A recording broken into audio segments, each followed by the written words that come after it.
नमस्कार, आपका स्वागत है। कैसे हैं आप? आई होप आप सब अच्छे होंगे और आपका स्वागत है चमत्कारिक उपाय में। मरने के बाद तुलसी और गंगा जल क्यों रखते हैं मृतक के मुंह में? एक समय की बात है। एक बार माता पार्वती भगवान शिव से कहती हैं, हे प्रभु, मेरे मन में एक शंका है, कृपया मेरा मार्गदर्शन करें। तब भगवान शिव बोले, हे देवी, तुम्हारी क्या शंका है, कृपया बताओ। तुम्हारी शंका का निवारण करके मैं मुझे प्रसन्नता होगी। तब माता पार्वती कहती हैं, हे प्रभु, जब कोई मनुष्य मृत्यु के बाद तुलसी पत्र का जल अपने मुख में पाता है तथा रोज तुलसी के जल देने से क्या होता है तथा उन मनुष्यों को कौन से फल की प्राप्ति होती है। तब भगवान शिव कहते हैं, हे देवी, तुमने जो प्रश्न पूछा है वह समस्त मानव जाति के कल्याण हेतु अत्यंत उपयुक्त है। हे देवी, तुलसी पत्र से संबंधित मैं आपको एक पवित्र कथा सुनाता हूँ। आप इस कथा को ध्यान से सुने। तब माता पार्वती कहती है, हे प्रभु, मैं इस कथा को पूरे ध्यान से सुनूंगी और लोक कल्याण हेतु इस कथा का प्रचार भी करूंगी। तब भगवान शिव कथा सुनाना प्रारंभ करते हैं। हे देवी, गंगा तट के किनारे एक भील परिवार रहता था, जिसमें 5 भाई अपनी बहन के साथ रहते थे। उनके माता पिता किसी बीमारी के कारण गुजर चुके थे। बहन सबसे छोटी थी और वह मेरी बहुत ही बड़ी भक्त थी। वह हर दिन सुबह तुलसी में जल चढ़ाती थी, नित्य रूप से पूजा पाठ करती थी। ये पांचों भाई हर रोज जंगल में जाकर शिकार करते थे। जो भी मिले उसे घर लाकर पकाकर खाया करते थे। उनका यही नित्य काम था और बहन घर में सभी काम करके भाइयों की सेवा करती थी, उनके लिए खाना बनाती थी। फिर एक दिन उसका हाथ एक चाकू से मछली को काटते हुए कट गया और उसके हाथ से खून बहने लगा। तो उसने जब उस रक्त को दीवार से पोंछना चाहा तो सोचा कि अगर भाइयों को इस बात का पता लगा तो उन्हें बहुत कष्ट पहुंचेगा। अगर कपड़ों से पोंछ लूं तो तब भी उनकी नज़रों से यह नहीं बच पाएगा। इसलिए उसने उस रक्त को मछली में ही डालकर मछली को पका लिया। और जब रात को भाइयों ने मछली को खा लिया तो भाई उंगली चाटते रह गए। उन्हें यह खाना बहुत ही स्वादिष्ट लगा। फिर सबसे बड़े भाई ने बहन से पूछा कि आज खाने में क्या मिलाया है जो इतना स्वादिष्ट बना है। तो उसने कुछ भी नहीं बताया। फिर अगले दिन खाने का स्वाद पुराने जैसा ही था। इसलिए बड़े भाई ने बहन को कसम देकर पूछा कि कल रात्रि उसने खाने में क्या मिलाया था। तब बहन ने अपने हाथ के रक्त के बारे में अपने भाइयों को बता दिया। तब बड़े भाई के कुटिल दिमाग में बुरा ख्याल आया और सोचा, क्यों न हम अपनी बहन को ही मारकर खा जाएं, क्योंकि उसके रक्त की चंद बूंदें ही इतनी स्वादिष्ट थीं कि उसका मांस कितना स्वादिष्ट और मुलायम होगा। अगले दिन बड़ा भाई अपनी कुटिल योजना सारे भाइयों को बताता है और सबसे छोटे भाई को छोड़कर सारे राजी हो जाते हैं। तब बड़ा भाई अपनी बहन की हत्या करने की साजिश करता है।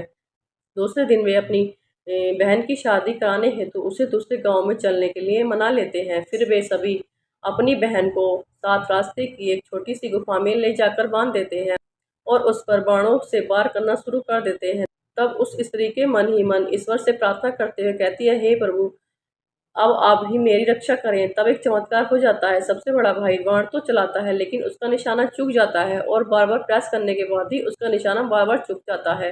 फिर दूसरे भाई भी एक एक करके बाण चलाते हैं और उन सभी का निशाना भी चूक जाता है। अंत में से छोटे भाई को बाण चलाने को कहते हैं परंतु वह मना कर देता है।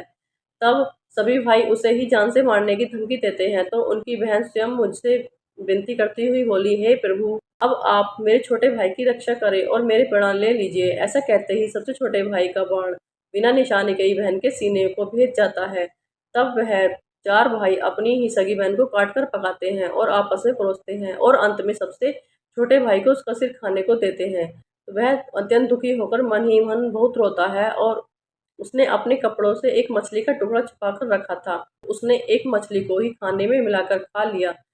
खाते समय उसने अपने पात्र के नीचे एक छोटा सा गड्ढा खोदकर उसमें अपनी बहन के सिर और हाथ पैर के टुकड़े डाल दिए। फिर वे वहां से चले जाते हैं। दूसरे दिन छोटा भाई उस जगह पर आकर एक बांस का पेड़ अपनी बहन की याद में लगा देता है और उसे रोजाना पानी देता है। इसी तरह कुछ दिन बीत जाने के बाद एक साधु उस बांस के पास मलमूत्र त्यागने हेतु जाते हैं।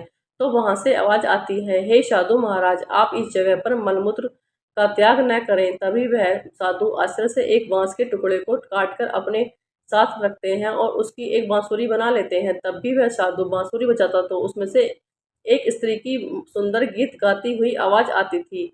वह साधु उस बांसुरी को बजाते और द्वार द्वार जाकर भिक्षा मांगते, उसी में अपना जीवन यापन करने लगे। कुछ समय बीतने के बाद वह साधु उस बड़े भाई के घर के पास गया तो उस बांसुरी से आवाज आने लगी कि इसी दुष्ट ने मेरी हत्या की। ऐसा सुनते ही बड़ा भाई घर से भागते हुए आया। उसने उस साधु को अपने द्वार के आगे भगाया। फिर उसी तरह वह साधु उन 4 भाइयों के द्वार पर जाता था, किंतु वह सभी भाई साधु को वहां से भगाते थे। साधु को तब कुछ हद तक यह बात समझ में आ जाती है कि जिस स्त्री की आत्मा इस बांसुरी में रहती है, उसका इन लोगों के साथ जरूर कोई न कुछ नाता है। परंतु बेचारा साधु उन सभी के साथ कुछ भी नहीं कर सकता था। साधु फिर अंत में 5वें भाई के द्वार पर जाता है। तभी वहां बांसुरी कहती है, यही मेरे प्रिय भाई का घर है। जब घर में बैठे दुखी भाई को अपनी बहन की पुकार सुनाई दी तो वह भागते हुए घर से बाहर आ जाता है, किंतु वह देखता है कि एक साधु बांसुरी लेकर द्वार पर खड़ा है। तो उस साधु ने बताया कि यह आवाज बांसुरी से आई है। तब वह भाई उस साधु से विनती करते हुए बांसुरी मांगता है। वह साधु उस बांसुरी को 5 भाई को देता है और वहां से चला जाता है। फिर वह भाई अपनी बहन की आवाज वाली बांसुरी बजाता है तो वह कहती है कि हे भाई, मुझे पता है मुझसे तुम बहुत प्रेम करते हो, किंतु मेरी मुक्ति के लिए तुम हर दिन घर की तुलसी के जल चढ़ाओ। किंतु मेरी मुक्ति के लिए तुम हर दिन घर की तुलसी में जल चढ़ाओ और भगवान श्री हरि हरि विष्णु का प्रत्येक दिन पूजा पाठ करो। अपनी बहन की बातों को मानकर वह भाई नित्य दिन तुलसी में जल देता और घर में भगवान विष्णु की पूजा पाठ करता था। तुलसी को जल देते हुए मन ही मन भगवान विष्णु का नाम जप कर रहा था। तब तब स्वयं भगवान विष्णु उसी तुलसी के पौधे में उस गरीब भाई के घर में प्रकट हुए। फिर वह भाई तुरंत भगवान विष्णु की शरण में आया और सच्चे मन से स्तुति करने लगा। तब भगवान विष्णु ने उस भाई को तुलसी पत्र का जल उस बांसुरी में डालने को कहा और उसने भगवान विष्णु का नाम लेते हुए उस बांसुरी में तुलसी पत्र में जल डाला। भगवान विष्णु ने आशीर्वाद से उस स्त्री को पुनर्जन्म हुआ, जिसके बाद वह स्वयं उस बांसुरी से बाहर आ गई। तब दोनों भाई बहन को भगवान विष्णु ने तुलसी के संबंध में महत्वपूर्ण ज्ञान दिया था। फिर भगवान शिव कहते हैं, हे देवी, वह ज्ञान अब आप भी ध्यान से सुनो। तुलसी को देवी लक्ष्मी का ही रूप माना जाता है। तुलसी में हर रोज जल चढ़ाने से जीवन की सारी परेशानियां दूर होती हैं और सुख शांति आती है और धन का लाभ होता है। तुलसी में जल चढ़ाते समय चंदन का तिलक लगाना शुभ माना जाता है। तुलसी में जल चढ़ाने का सही समय सूर्योदय से लेकर उसके 2-3 घंटे बाद तक का होता है। तुलसी के पौधे में रविवार को जल नहीं चढ़ाना चाहिए। मंगलवार को तुलसी में जल चढ़ाने से भगवान विष्णु और देवी लक्ष्मी दोनों को प्रसन्न होती हैं। रोज सुबह स्नान करने के बाद तुलसी में जल अर्पित करने से जीवन में दुर्भाग्य दूर हो जाते हैं। फिर भगवान शिव कहते हैं, हे देवी, मृत्यु ही जीवन का परम सत्य है। मृत्यु के उपरांत व्यक्ति का विधि पूर्वक अंतिम संस्कार करने का विधान है, जिससे उसके शरीर की मुक्ति मिल सके और वह एक शरीर को त्याग कर दूसरा शरीर धारण कर सके। इस प्रकार से जब व्यक्ति मोक्ष की प्राप्ति करता है तो उसे सभी पापों से मुक्ति मिलती है।